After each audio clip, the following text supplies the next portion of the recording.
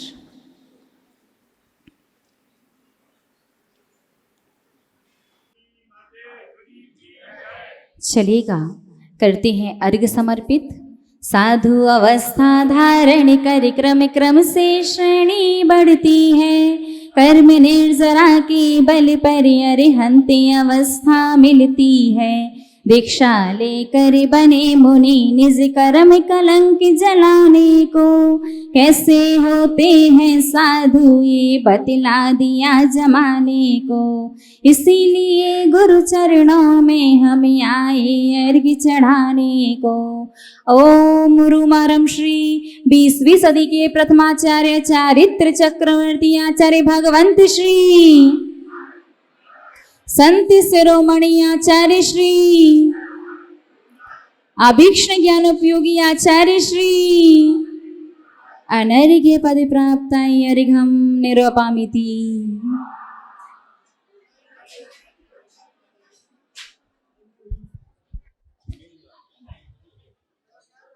सभी लोगों के लिए